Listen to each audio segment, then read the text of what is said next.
Vamos abrir a Bíblia em Gálatas, capítulo 5, versículo 16. Glórias a Deus.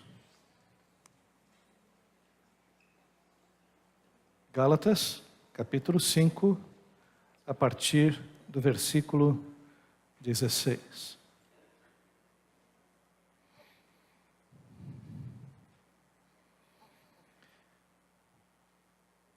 A palavra de Deus diz assim: digo, porém, andai no Espírito e jamais satisfareis a concupiscência da carne. Porque a carne milita contra o Espírito e o Espírito contra a carne, porque são opostos entre si, para que não façais o que porventura seja do vosso querer. Mas se sois guiados pelo Espírito, não estáis sob a lei. Ora, as obras da carne são conhecidas e são prostituição, impureza, lascívia, idolatria, feitiçarias, inimizades, porfias, ciúmes, iras, discórdias, dissensões, facções, invejas, bebedices, glutonarias e coisas semelhantes a estas, a respeito das quais eu vos declaro, como já outrora vos preveni, que não herdarão o reino de Deus os que tais coisas praticam. Até aqui. Pai querido, nós queremos te agradecer pelo momento de louvor, de adoração, pelas orações, Senhor, que fizemos, porque sabemos, Pai, que Tu és um Deus que responde às orações. Te agradecemos, ó Pai, pelo momento de confraternização e de unidade no encontro e reencontro dos nossos irmãos, ó Pai. Queremos te agradecer, Pai, porque Tu és bondoso, gracioso, misericordioso para com as nossas vidas. Por isso, nesse instante, Pai, que abrimos a Tua palavra que nos guia em toda a verdade, a Tua palavra, Senhor, que é luz para o nosso caminho, a Tua palavra que é martelo que esmiuça a rocha, a Tua palavra, Senhor, que é capaz de fazer com que nós olhemos no espelho, Senhor, da nossa alma, Senhor, e reconheçamos os nossos problemas e dificuldades, que essa Tua palavra, Senhor, venha ser acolhida no nosso coração, que como uma semente boa, que brota, que é a Tua palavra, que é boa, que brota numa boa terra, que é a terra do nosso coração, acessível à Tua palavra, que ela possa crescer, que ela possa se desenvolver, criar raízes, tronco, criar, Senhor, galhos, folhas, ó Pai, e dar muito fruto para louvor da Tua glória. É isso que nós te pedimos, em nome de Jesus. Amém, Senhor.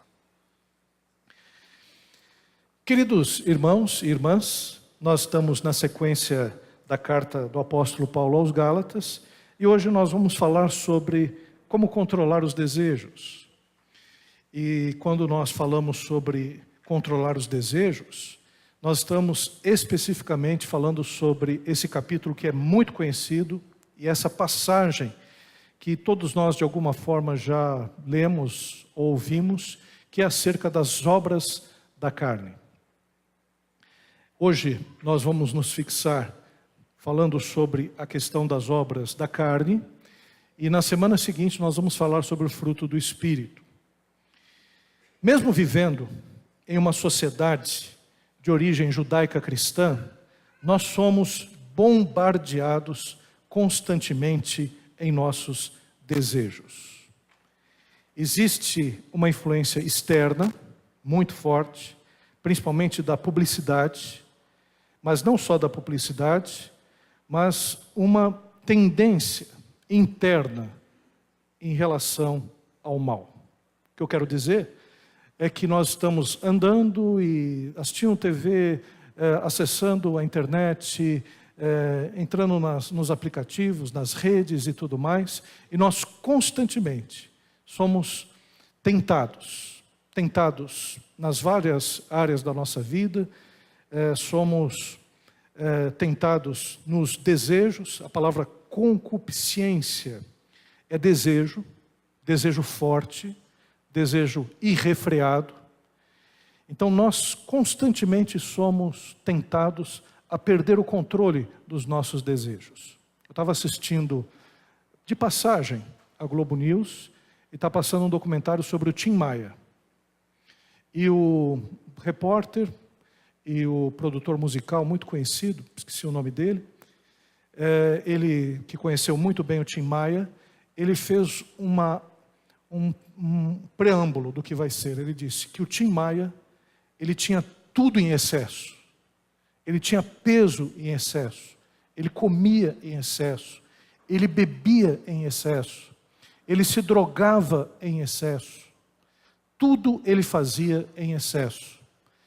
Tanto é que ele foi vítima de todo esse excesso na sua vida, apesar de ser um brilhante cantor, uma pessoa que poderia ter uma carreira muito mais pródiga do que na verdade teve, mas infelizmente, né, por conta desses desejos irrefreados da sua vida, ele acabou partindo mais cedo. Então nós somos bombardeados. A mídia trabalha sempre. A mídia trabalha sempre com os nossos desejos, e você pode perceber que ela apela para os nossos desejos sexuais, apela para o nosso desejo de riquezas, apela para o nosso desejo de fama. Então tudo aquilo que é vendido mexe com a nossa cobiça, mexe com os desejos carnais, de alguma forma. Então passa uma publicidade de um carro, então aquela publicidade mostra que você entrando naquele carro, você vai se sentir mais poderoso, você vai se sentir mais bonito, você vai ter mais influência sobre as pessoas. Quando você passa naquele carro, as mulheres olham, os homens olham, né? Tem uma publicidade que, inclusive, quem participou dessa foi um irmão da Igreja Batista do Povo, que ele trabalha na área também de propaganda, e ele também fez alguns comerciais, que era um comercial em que todo mundo ficava secando o carro.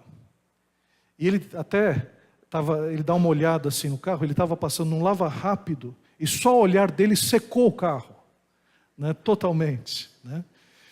E a propaganda trabalha com esses nossos desejos, e a gente percebe isso constantemente. As próprias novelas, os filmes também, né? Você percebe que o filme sempre tem uma intriga, sempre tem um conflito, que chama a atenção também dos nossos conflitos interiores, que chama a atenção dos nossos ódios. Os próprios noticiários, muitas vezes, da forma como são expostos, despertam em nós a ira, o desejo de vingança, o desejo de dar o troco, e por aí afora. Agora, não só essa influência externa existe, mas ela só nos afeta porque nós temos uma tendência interna para o mal. Após o pecado original, nós temos uma tendência a fazer aquilo que é errado. Nós, de certa forma, nos deleitamos em fazer o mal. O apóstolo Paulo, ele dizia isso de uma forma muito clara. Ele escreveu em Romanos, no capítulo 7, ele diz: miserável homem quem sou, quem me livrará do corpo dessa morte? Porque o bem que eu quero fazer, eu não faço, mas o mal que eu não quero fazer, sempre está diante de mim. A condição do homem é de tender para o mal naquilo que ele faz, nos seus desejos e nas suas vontades. E o apóstolo Paulo, ele vai ao cerne da questão. Ele, na carta aos Gálatas, ele está criticando o legalismo, porque o legalismo é inócuo.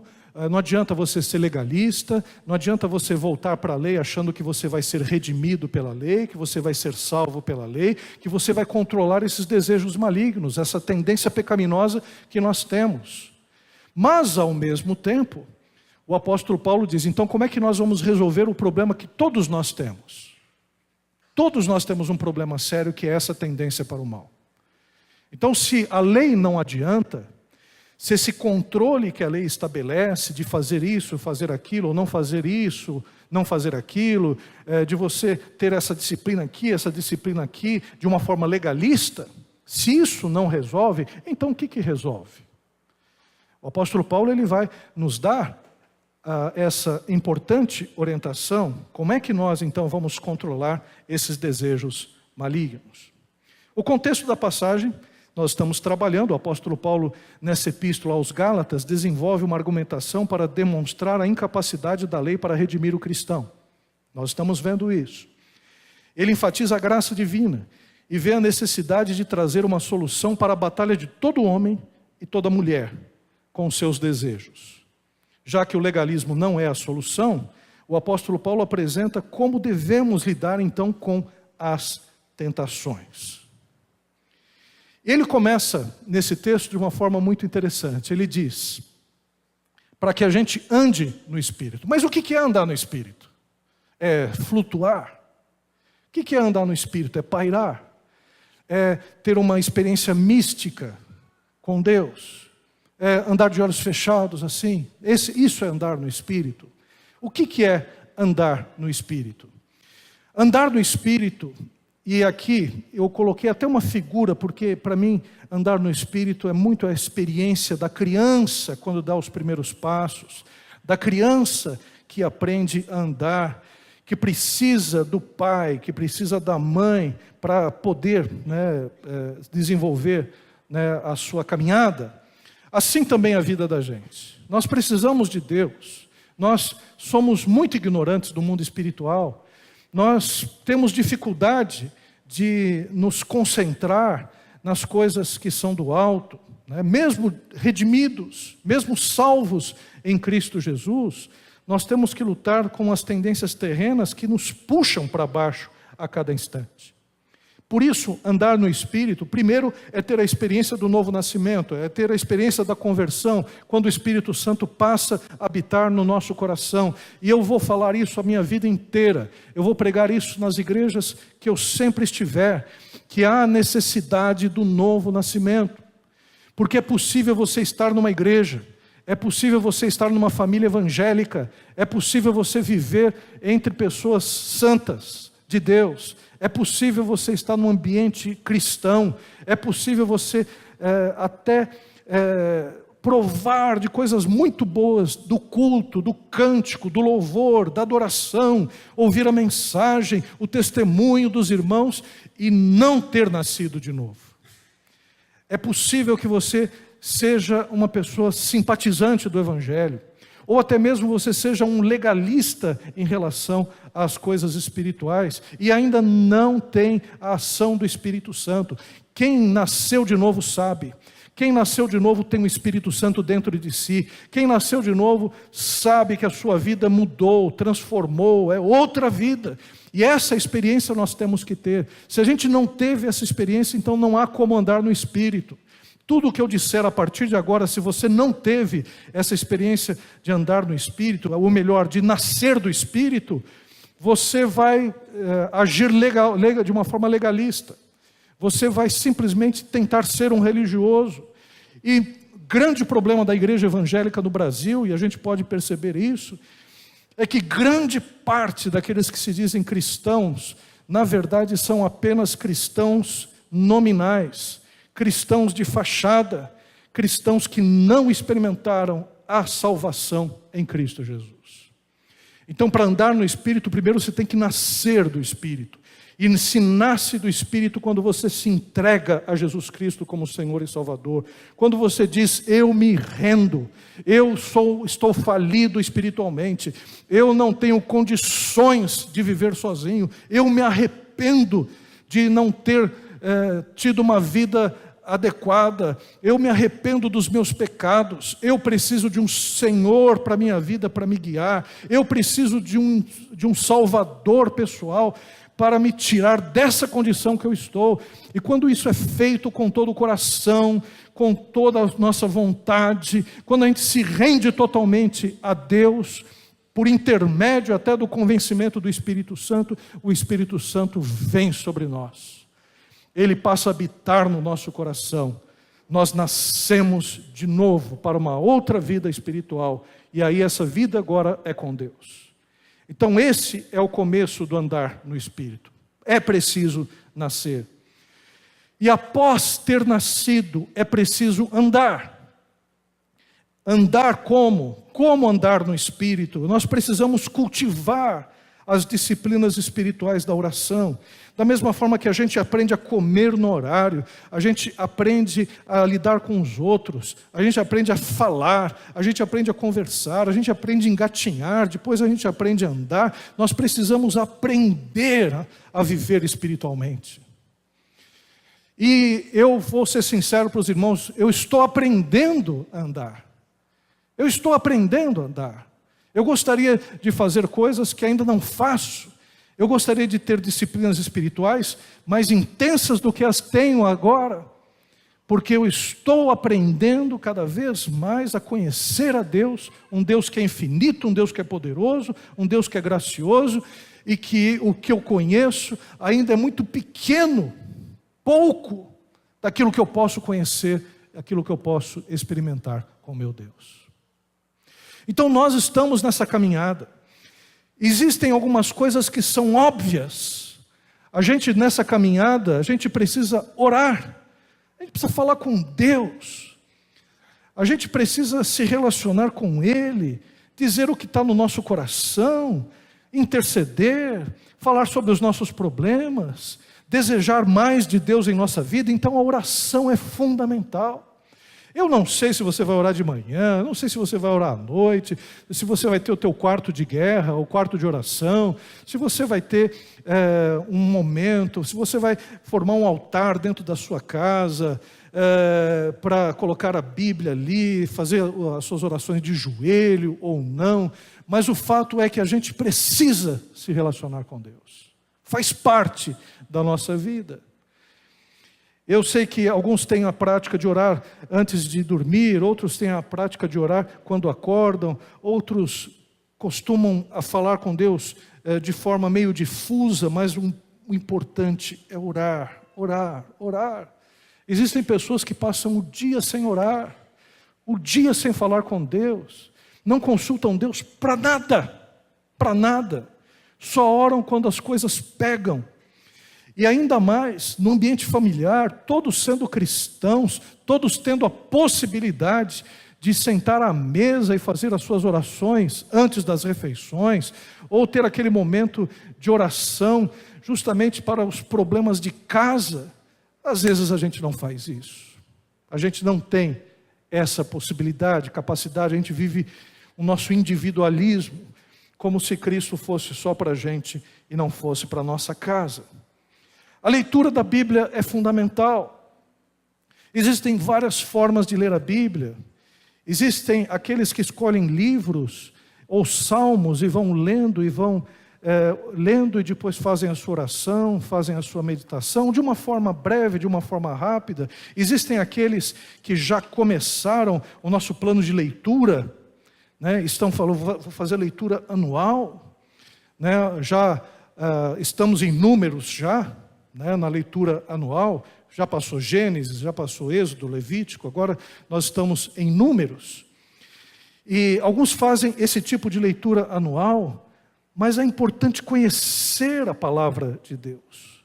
É ela que vai nos dar sustento, alimento para os problemas que nós estamos vivendo. Não são as palavras de efeito, não é o tipo de coisa que a gente vê aí, aquelas palavras de ordem, aquelas autoajuda, você vai fazer isso, vamos lá, glória, aquela animação, porque aqui na igreja nós temos um momento glorioso de louvor, de cântico, de palavra, de pregação, de comunhão, aqui nós nos fortalecemos, mas lá fora a gente vai precisar da palavra. Lá fora é importante que a gente entenda que muitas vezes é só a gente e Deus, e lá essa palavra precisa fazer diferença em nossas vidas. Então a leitura da Bíblia, a meditação, de você chegar e mastigar, de você pegar essa palavra que está sendo pregada ou cantada durante a semana, de você chegar e ficar pensando nas formas como essa palavra pode ser vivenciada através de você. Na questão da evangelização, andar no Espírito é evangelizar. Andar no Espírito é você perceber a pessoa que está mal, que está com problemas, que está com dificuldade, porque quem anda no Espírito percebe que tem função, tem missão, tem algo para se fazer nessa terra, que não está só trabalhando, não está só fazendo alguma coisa para si mesmo ou para a sua família, não está só fazendo o seu curso, fazendo o seu lazer, mas ele entende que tem missão, e quando ele está no ambiente de trabalho e tem uma pessoa ali que ele percebe que está precisando, é momento de evangelizar, é momento de falar da graça de Deus, é momento de falar do amor do Senhor Jesus Cristo, é do momento de abraçar, acolher, de ser útil para o reino de Deus, porque andar no Espírito é evangelizar, andar no Espírito também é fazer boas obras. Então andar no Espírito é fazer a vontade do Pai, é de ser impulsionado pelo Espírito Santo, é perder essa visão egocêntrica que muitas vezes nós temos, essa visão de achar que nós devemos manipular Deus, de que Deus está aí só para fazer o nosso desejo. Não, Deus é o nosso Pai Celestial, Deus é o nosso guia, Deus é o nosso Senhor, é Ele que nos conduz nessa vida, no trabalho, no lazer, na escola, dentro de casa. Isso é andar no Espírito. Amém, queridos?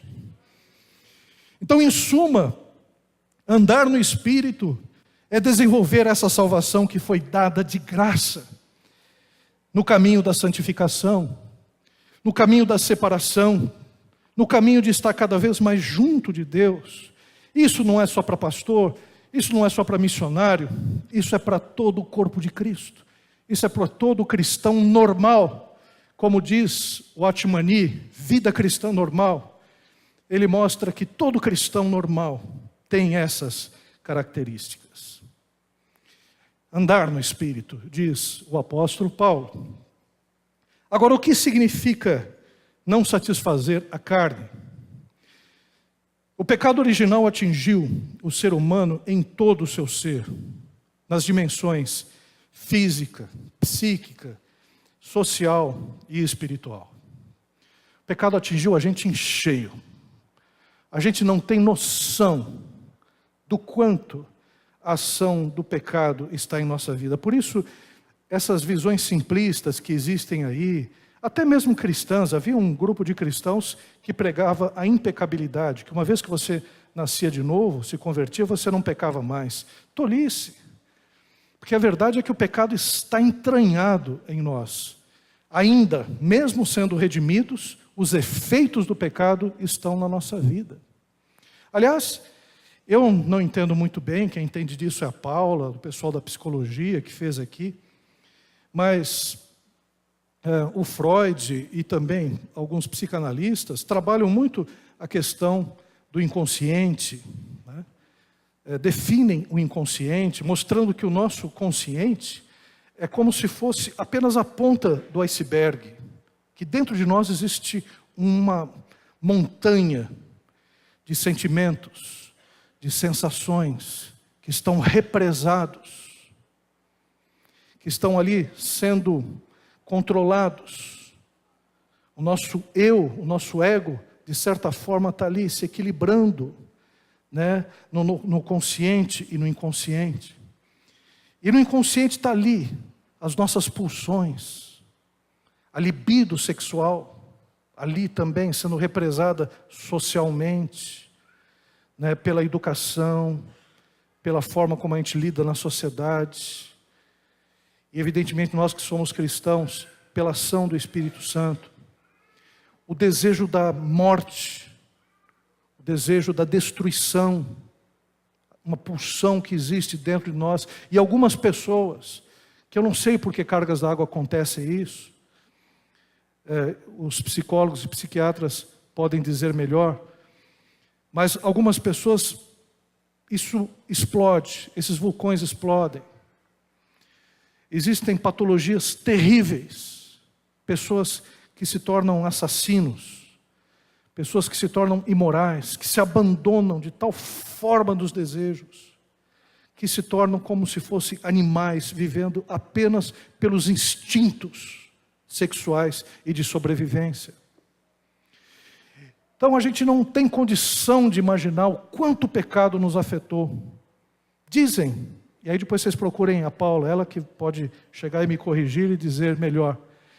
Mas dizem que os sonhos são uma forma que a gente, de certa maneira, descarrega essas pulsões. Então, às vezes, você tem um sonho que você matou meio mundo. Aí você acorda e fala, oh meu Deus, Senhor, por que eu matei meio mundo? Porque ali, dentro de você está represado uma série de coisas, de frustrações, que de repente no sonho tem um escape. Isso também diz respeito às questões sexuais. E alguns dizem que às vezes os sonhos são tão complicados, mas tão chocantes, que você não se lembra do sonho.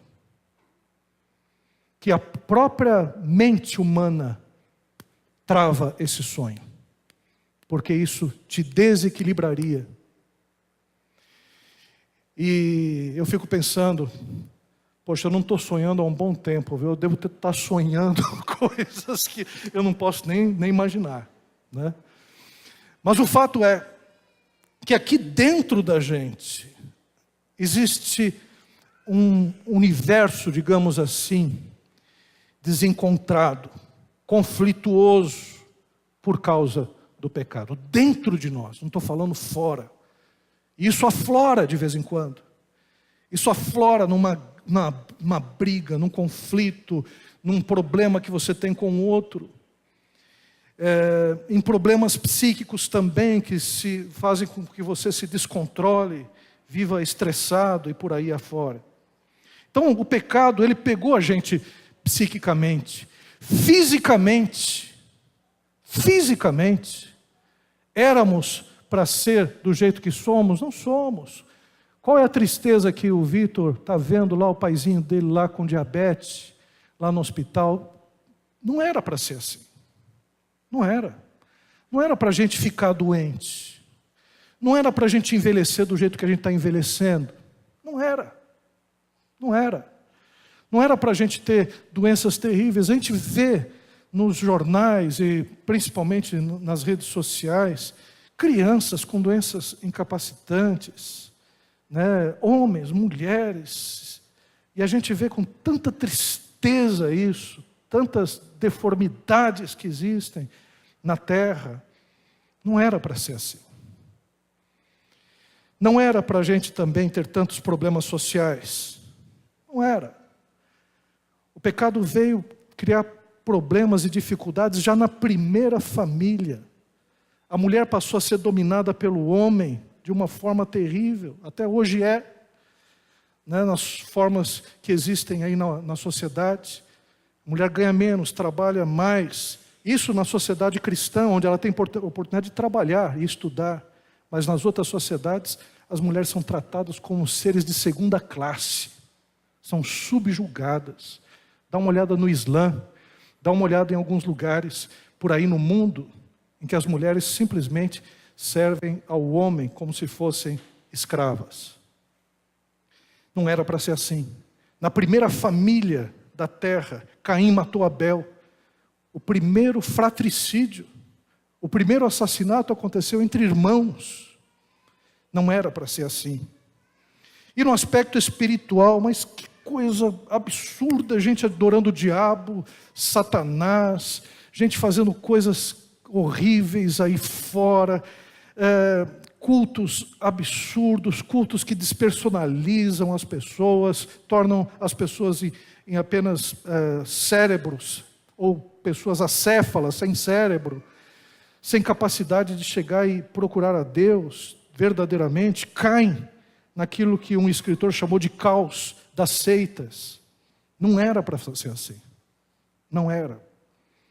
E quando o apóstolo Paulo diz, para não satisfazer a carne, significa que essas tentações que nós estamos tendo, principalmente no âmbito dos desejos agora, que não é para satisfazer. Não é para satisfazer. Se vem o desejo do adultério, não é para consumar esse desejo. Se vem o desejo de você chegar e socar alguém, não é para você consumar isso. Se vem o desejo de você invejar o outro e desejar aquilo que o outro tem, é para você cortar isso. É para você não deixar que esses desejos tomem conta da sua mente, de tal forma que isso se redunde em atos que vão te prejudicar, que vão atrapalhar a sua vida, que vão fazer com que você perca tempo e também aspectos preciosos da sua vida espiritual e também da sua vida social. Quando a Bíblia fala, é para andar no Espírito e não satisfazer os desejos da carne, é porque existe uma batalha de todo ser humano. A lei mosaica ou qualquer lei moral só revela a incapacidade humana em manter-se fazendo bem. A batalha contra nossas tendências malignas só pode ser vencida pela graça de Deus e por intermédio do Espírito. O homem natural não consegue vencer as suas batalhas interiores. O Espírito Santo é que nos capacita a não sermos escravos das paixões pecaminosas e andarmos nele. Então nós, sem Deus, somos escravos das nossas próprias paixões. E aqui, por exemplo, todos nós estamos arrolados nisso. Todos nós. Todos nós de alguma forma traímos. Todos nós de alguma forma nos iramos, odiamos. Todos nós de alguma forma invejamos, brigamos com alguém. Todos nós. Aqui ninguém escapa, porque todos nós fazemos parte do gênero humano. Sem Deus, nós éramos escravos dessas paixões. Talvez escravos controlados, bem educados. A gente não chegou a matar alguém, não chegou às vias de fato, mas o nosso coração era um coração que guardava esses sentimentos, cultivava esses sentimentos, como aquele que fica em devaneios, aquele que fica odiando, aquele que fica, às vezes, desejando o mal do outro. Isso tudo fez parte da gente, faz parte da gente no sentido de que ainda nós estamos tendo essas influências. Mas, no entanto, existe uma diferença. Para o cristão, nós não somos mais escravos desses desejos. Não somos. Aí está a diferença. Antes, nós procurávamos, através da educação, através daquilo que a família nos deixou, através da escola, através até da religião, controlar tudo isso. Mas, mesmo assim, mantínhamos presos. Agora, em Cristo Jesus, nós temos um que é maior, que está em nós e nos capacita a viver em glória. Amém, queridos? Nós temos o Espírito Santo de Deus. Ele mesmo nos desperta para dizer, olha, esse desejo não está certo. Esse desejo você precisa controlar. E esse desejo, eu estou aqui para te fortalecer, para que você controle esse desejo. A realidade é que antes nós estávamos abandonados. Agora nós não estamos sós. Nós estamos com o valente, que destronou o valente. Estamos com aquele que é mais valente, mais corajoso, mais forte, que destronou o valente que tomava conta das nossas vidas. Esse é o Senhor Jesus, é o Espírito Santo que habita no nosso coração. Agora, queridos, essa batalha de todo ser humano, que todos nós evidentemente temos e vivenciamos, são conhecidas. Aliás, o próprio apóstolo Paulo diz a respeito das obras da carne, ele fala que essas obras da carne não são obras desconhecidas de nós. O versículo 17 diz assim, no versículo 19 diz, porque as obras da carne são conhecidas. São conhecidas. Aliás, não precisa ser nem cristão para conhecer o mal que o desejo refreado no nosso coração traz. Não precisa. As obras da carne são conhecidas. E essas obras da carne, o que a gente pode dizer é que não há segredo para descobrir quais desejos são corretos ou errados, porque existe em todo ser humano um senso moral. Todo ser humano. Todas as sociedades sabem que o incesto está errado. Todas as sociedades sabem que matar está errado. Todas as sociedades impõem leis sobre a questão de você roubar aquilo que é do outro. Todas. Porque existe um senso moral na vida do ser humano. Na vida do cristão, nós contamos com a ação do Espírito Santo, mas mesmo os não cristãos sabem do caráter maligno de tais desejos. Por quê? Aliás, a gente sabe empiricamente também, porque os desejos da carne são fáceis de identificá-los porque eles têm uma capacidade destrutiva. Quem vai pelo caminho dos desejos da carne se destrói a si mesmo, destrói a pessoa que está ao lado, acaba prejudicando aquele que está vivendo junto. Existem consequências desastrosas ao realizar esses desejos. Foi isso que o apóstolo Paulo falou: olha, eu não preciso me aprofundar não, vocês conhecem quais são as obras da carne. E conhecem quais são as obras da carne porque sabem que isso vai destruir. Quem vai por esse caminho acaba se danando, tendo dificuldades, tendo problemas. E aqui eu quero rapidamente classificar essas obras que o apóstolo Paulo coloca. Por exemplo, o apóstolo Paulo, ele trabalha com 3 obras da carne que são do campo da sexualidade. Ele diz: prostituição, impureza e lascívia. A palavra prostituição vem de porneia, que é muito mais do que prostituição, é imoralidade de uma forma geral. Então você coloca adultério, fornicação, coloca todo tipo de imoralidade. Hoje, as modalidades que existem, a pornografia, o voyeur, todo tipo de desejo na área sexual, desejo irrefreado. O sexo, ele foi criado por Deus para que o casal pudesse ter um relacionamento de unidade, de amor, prazer, e também que fosse um relacionamento procriativo. A imoralidade, a impureza e a lascívia atentam contra o indivíduo, porque o torna imoral, e a sexualidade faz com que a gente muitas vezes se vicie e deixe de fazer outras coisas, importante para o nosso desenvolvimento, mas atenta também contra a família. A sexualidade irrefreada, da maneira como nós vemos nesse texto, é aquela que coisifica o ser humano, transforma o homem em objeto, a mulher em objeto, apenas para satisfazer os desejos do indivíduo, apenas para satisfazer o prazer da nossa sociedade. Então a questão é muito clara, é muito simples. Existe o desejo sexual em nós? Existe. Ele deve ser canalizado para aquilo que é bom, aquilo que é justo, aquilo que é honesto, aquilo que é santo.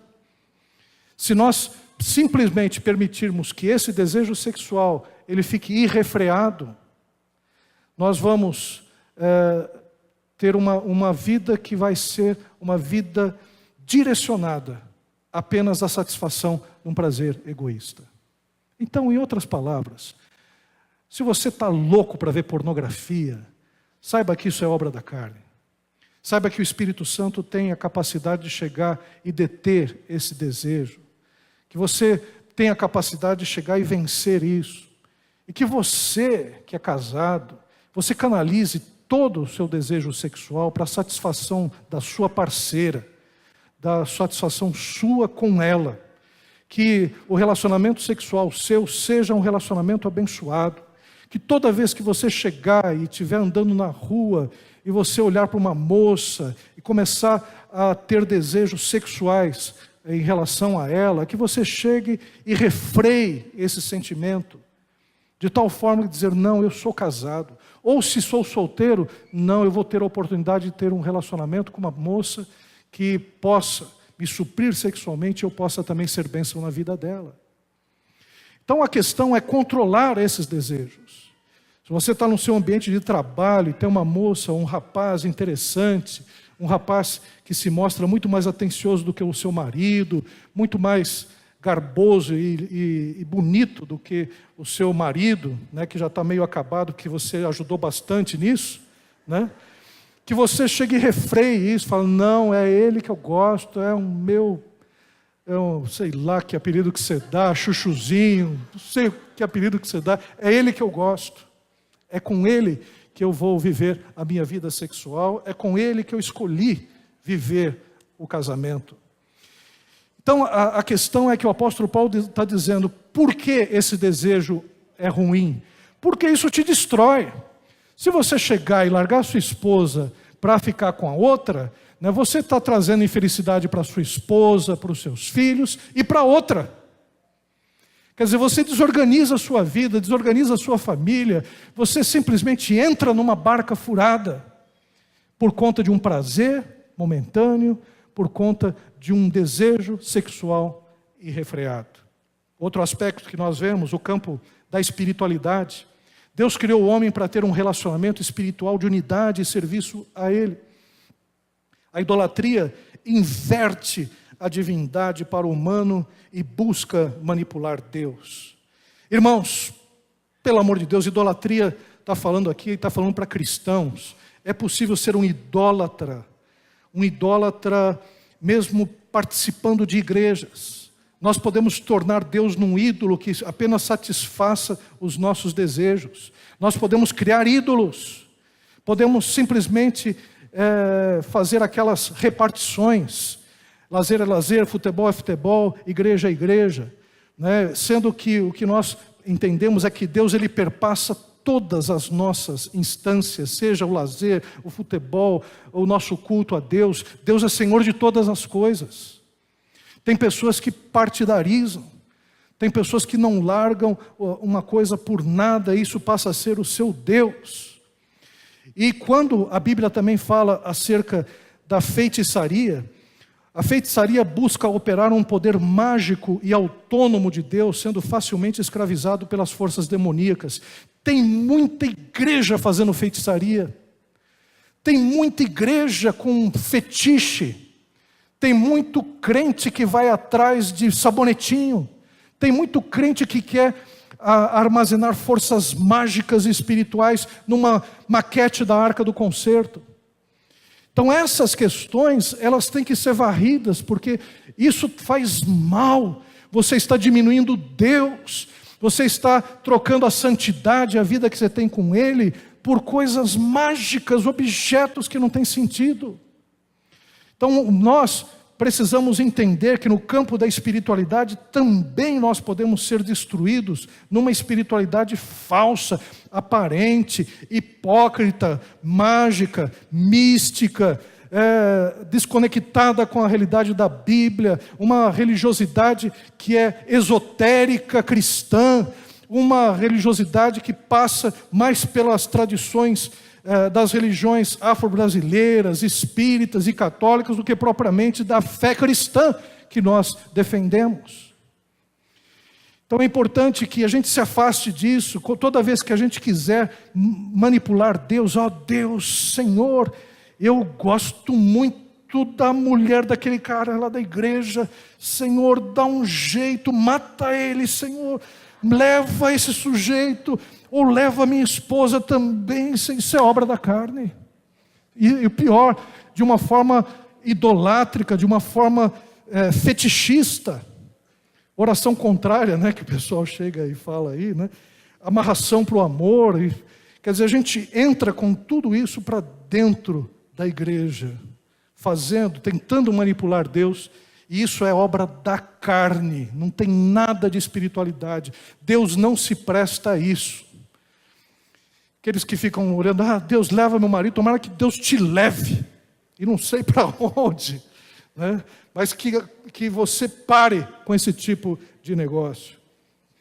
Agora, além do campo da espiritualidade, o campo social.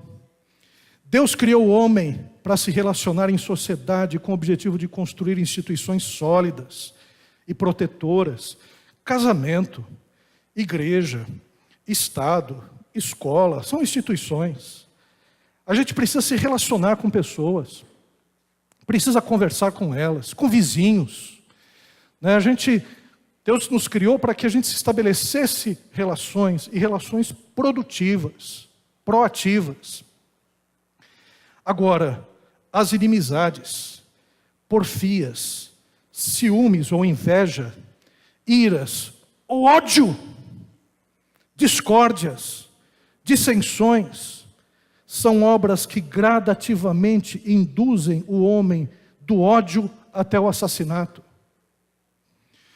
A questão é o seguinte, graças a Deus passou as eleições, graças a Deus, porque parecia que cristãos iriam às vias de fato. Tal era o ódio nas redes sociais. Se você destila o seu ódio, a sua raiva, seja com quem for, seja com o PT, seja com os comunistas, seja com a esquerda, seja com a direita, seja com o centro, seja com um político corrupto, seja com quem for, você está dando vazão à obra da carne. Entenda! Será que é difícil nós percebermos isso? Será que é difícil a gente perceber que toda vez que a gente chega e diz algo acerca de alguém, e a gente não só está destilando o nosso ódio, mas a gente está fazendo com que as outras pessoas odeiem também? Será que a gente não vai usar essas redes sociais para coisas produtivas? Para chegar e mostrar o testemunho cristão? Para que outras pessoas possam chegar a entender o Evangelho? Ou a gente vai usar de carnalidade nas redes sociais? E rede social é onde a nossa carnalidade é exposta, onde a menina chega e tira umas fotos sensuais com versículo bíblico embaixo. É onde o sujeito que se diz cristão chega e diz, esse sujeito poderia morrer, Deus poderia chegar e mandar um raio que o parta. É onde a nossa carnalidade mais está sendo exposta. É onde as nossas frases piedosas, entre aspas, estão ali fazendo com que haja prejuízo na vida dos outros. O campo social é um campo em que é muito importante que a gente mantenha o equilíbrio e que mantenha, né, o amor cristão. Afinal de contas, quem somos nós para odiar alguém, para não perdoar alguém, se Cristo já nos perdoou? Se o primeiro que foi objeto do perdão de Deus fomos nós, que não merecíamos, nós precisamos entender que nós temos uma dívida eterna que foi paga na cruz do Calvário. Então nós precisamos olhar para as outras pessoas de outra forma. Pelo amor de Deus, o Brasil está de mal a pior. E não é só uma questão política, é uma questão espiritual. Nós somos igreja. Como igreja, nós é que equilibramos o mundo. O equilíbrio da terra está relacionado com aqueles que se dobram, que se ajoelham e clamam por misericórdia pela terra. Por aqueles que pedem misericórdia, porque a gente sabe que se o povo que se clama pelo meu nome se arrepender, se dobrar, se orar, eu ouvirei dos céus e eu sararei a sua terra. Então, se Brumadinho está acontecendo, se os meninos do Flamengo estão morrendo, se a mortandade come solta no nosso país, se a terra se revolta contra o nosso país, não é uma questão política. Não é apenas uma questão de partidos políticos, porque há 500 anos essa terra é governada por ímpios. É uma questão espiritual. É uma questão que nós, como igreja, precisamos nos movimentar. Precisamos chegar e trabalhar procurando levar o Evangelho para que as pessoas se convertam, para que mudem isso. É prática cristã. Então, nos relacionamentos, a começar de nós mesmos, da inveja, do ódio, que às vezes está entranhado no nosso coração. E olha, eu não estou julgando não, pelo amor de Deus. Na questão de obra da carne, eu também, como todos nós aqui, de alguma maneira, de alguma forma, nós praticamos obras da carne. De alguma maneira. Mas eu não sei a história de vida de cada um também. Tem pessoas que odeiam porque foram muito odiadas. Tem pessoas que têm dificuldade de perdoar porque não foram perdoados. Tem pessoas que são invejosas porque sempre viveram com dificuldade. Tem pessoas que brigam e brigam porque desde cedo aprenderam a sobreviver dessa forma. Mas eu quero dizer que o Espírito Santo está na nossa vida. O Espírito Santo habita no nosso coração. Ele nos dá poder e autoridade para vencermos as obras da carne. Para que a gente possa vencer todas essas coisas que se apegaram na nossa vida e formar um caráter que não é o nosso caráter, porque o nós temos é o caráter de Cristo Jesus. E ainda mais, as obras da carne falam do campo do vício, a bebedice e também a glutonaria. Eles estão relacionados ao vício. A bebedice é o vício do álcool, ou até mesmo de qualquer outra droga, crack, maconha, cigarro, fumo, remédio, sem o uso adequado da medicina, do médico. Em suma, todo excesso que é prejudicial à saúde física e mental. A própria glutonaria tem relação às festas de Dionísio, de Baco, que tinham como objetivo a liberação de todo prazer. Vamos entender isso, pelo amor de Deus. Se a gente tem prazer de beber, prazer de se drogar, prazer de fumar, nós estamos colocando a nossa vida no vício. Nós estamos nos escravizando. E escraviza mesmo, porque depois tem que haver um processo de desintoxicação, tem que haver um processo de tratamento médico, porque isso mexe não somente com nosso prazer, mas mexe com a nossa mente. Então vai ter que ter um trabalho psiquiátrico, mexe com o nosso corpo. A gente vai ter que ter algum tipo de tratamento das consequências do vício. Então a questão é que faz mal, e todo vício não destrói apenas a gente, mas destrói as outras pessoas que estão ao nosso redor. Quando nós falamos em vício, é impossível você chegar e ter um vício sozinho, sem prejudicar a pessoa que te ama e não gostaria de te ver assim. Se tem uma coisa que quebra a gente, é quando a gente vê um parente nosso doente. A gente muitas vezes diz, puxa, eu poderia estar num lugar. É a mãe em relação ao filho, é o irmão em relação à irmã. Quando você vê o outro se desfazendo, tudo isso dói, machuca a gente. E o vício machuca pai, mãe, machuca todo mundo. E outro aspecto, a glutonaria aqui não é simplesmente você comer e ficar obeso. O sentido da glutonaria aqui, além disso, de você chegar e comer de uma forma doentia, patológica, é a ligação às festas que existiam naquela época, aos banquetes romanos. Porque naquela época, a ferveção era você chegar aí numa festa ali, comer, beber, e chegar depois transar na mesa mesmo com a pessoa que estivesse do seu lado. Era a ideia de festa que existia naquela época, e era uma festa que eles entendiam que era religiosa, porque você estava se dedicando ao deus Dionísio, ao deus do vinho. Então uma coisa que é importante nós entendermos,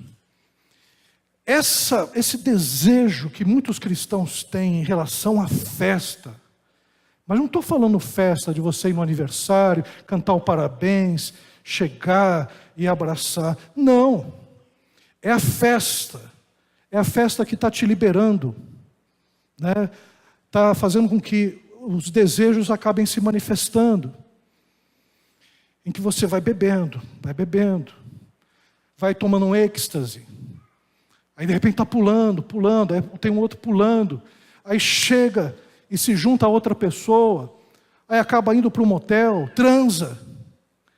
Isso é o que está sendo trabalhado aqui. Então a festa, esse desejo da festa, de chegar e soltar todos os seus demônios interiores, é o que pega. Então quando um cristão, ele não consegue chegar e se libertar das festas de sexta-feira à noite, precisa ver por que ele age dessa forma. E o que a gente pode dizer é o seguinte, né, o que está acontecendo aí é simplesmente obra da carne, que está sendo manifestada de todas as formas e de todos os jeitos. Irmãos, nós estamos nesse mundo, mas não somos desse mundo. Tudo aquilo que é bom, honesto, verdadeiro, justo, ocupe os nossos sentimentos, ocupe a nossa mente.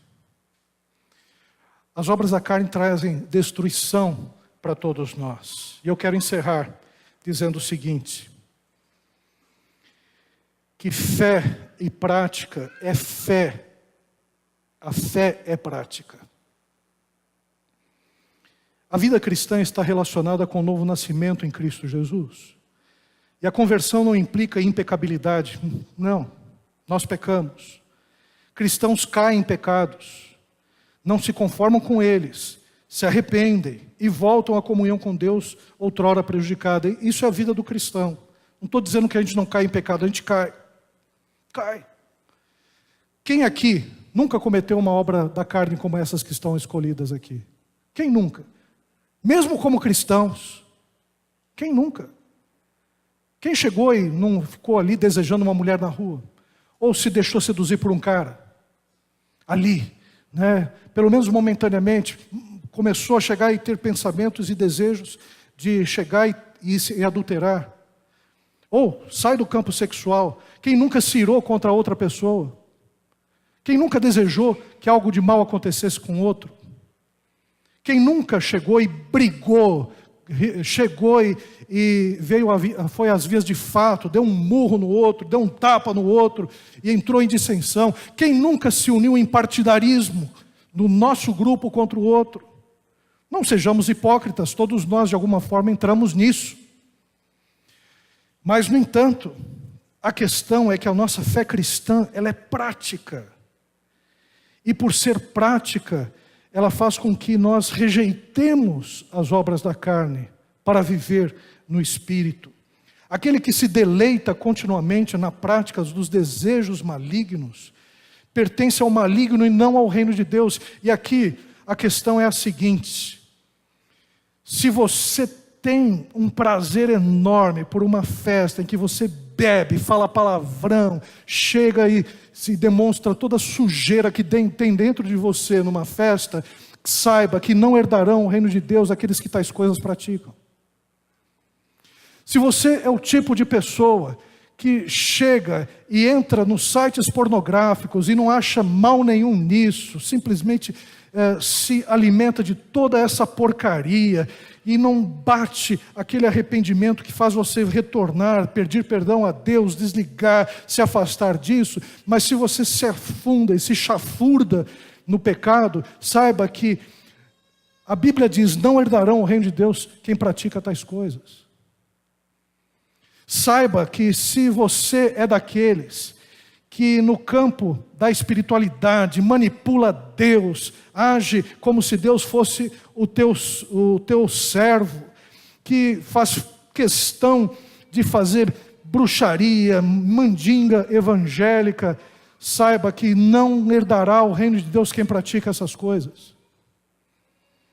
E por aí afora.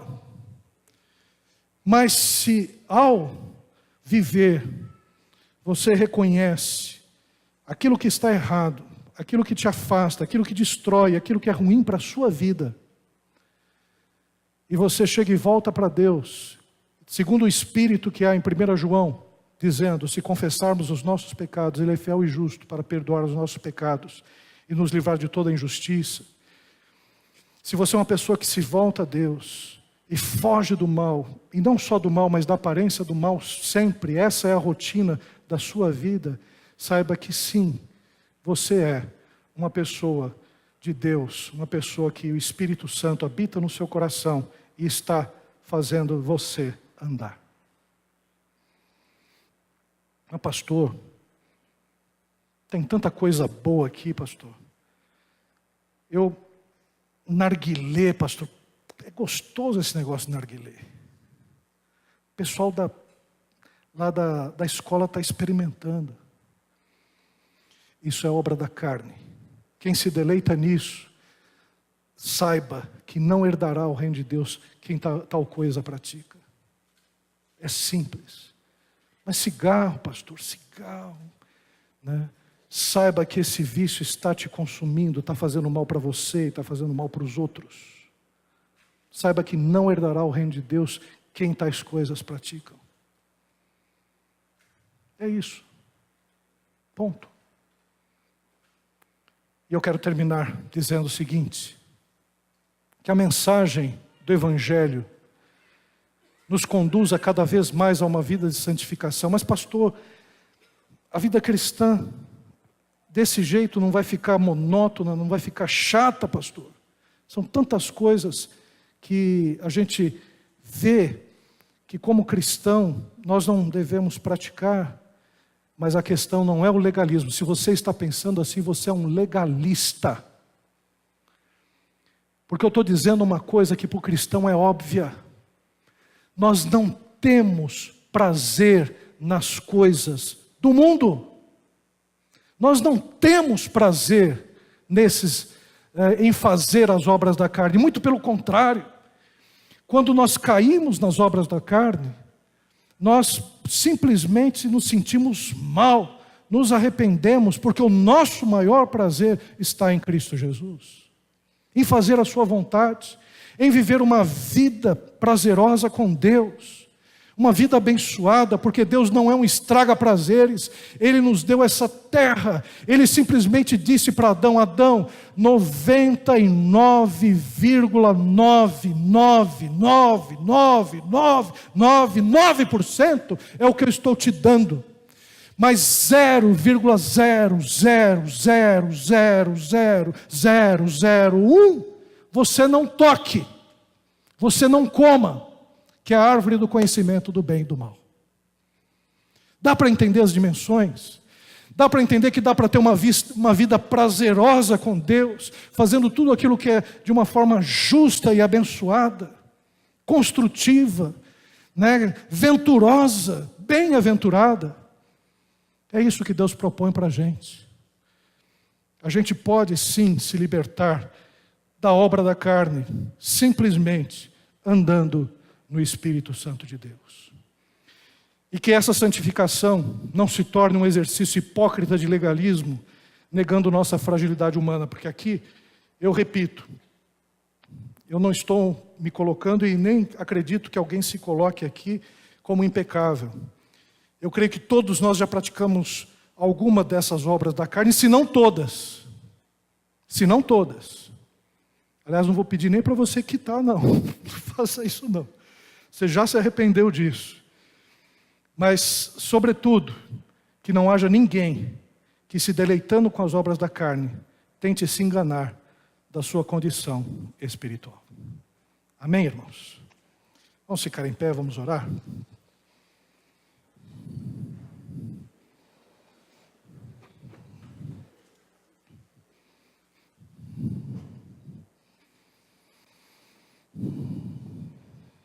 Pai querido, aqui nós estamos, Senhor.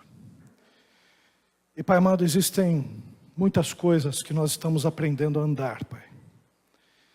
Quando a Tua palavra diz para andar no Espírito, Senhor, nós confessamos, Pai, nós estamos aprendendo a andar no Teu Espírito, Senhor.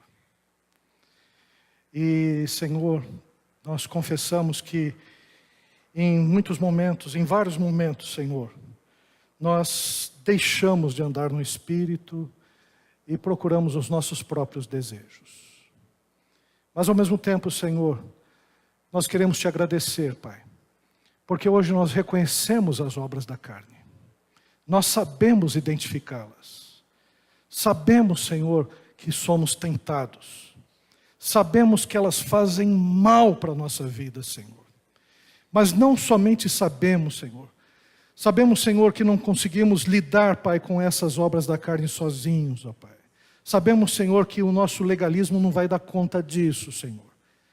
E sabemos também, Senhor, por experiência, que Jesus Cristo, que habita no nosso coração, O Espírito Santo que nos fortalece em todas as coisas, nos dá condições para que a gente não satisfaça as obras da carne, para que a gente não consuma as obras da carne, os desejos da carne, Senhor. Por isso, Senhor, nós pedimos agora, Senhor, por todos nós somos falhos, todos nós temos uma área em que o calo aperta, todos nós, Senhor, somos suscetíveis, Senhor, aos erros e às tentações, mas ao mesmo tempo, Senhor, nós queremos te agradecer, porque sabemos que o Espírito Santo habita em nós, nos dá condições de identificar e nos dá condições de vencer em nome de Jesus. Eu quero pedir por mim, quero pedir pelos meus irmãos, Senhor. Tem áreas na vida da gente que são tão complicadas, Pai, tão complicadas. Aqui, certamente, Pai, como cada um de nós, cada um aqui, Senhor, tem uma área mais difícil. Uma tentação que pega muitas vezes, que essa que muitas vezes age e nos esbofeteia terrivelmente, Senhor. E nós pedimos exatamente por essas. Alguns têm o problema da ira, alguns têm o problema da inveja, alguns é o problema da sexualidade, da imoralidade sexual, outros é o problema de vícios, outro é o problema de uma espiritualidade distorcida. Senhor do céu, nós te pedimos agora, Senhor, ajuda-nos, ó Pai, socorre-nos, ó Deus. Nós confessamos os nossos erros e os nossos pecados. Senhor, nós não queremos ser legalistas hipócritas, ó Pai, não estamos aqui nessa condição. Nós apenas estamos aqui na condição de pecadores perdoados, ó Pai, redimidos, que precisam da Tua graça, Senhor, para se afastar daquilo que faz mal à nossa vida, Senhor.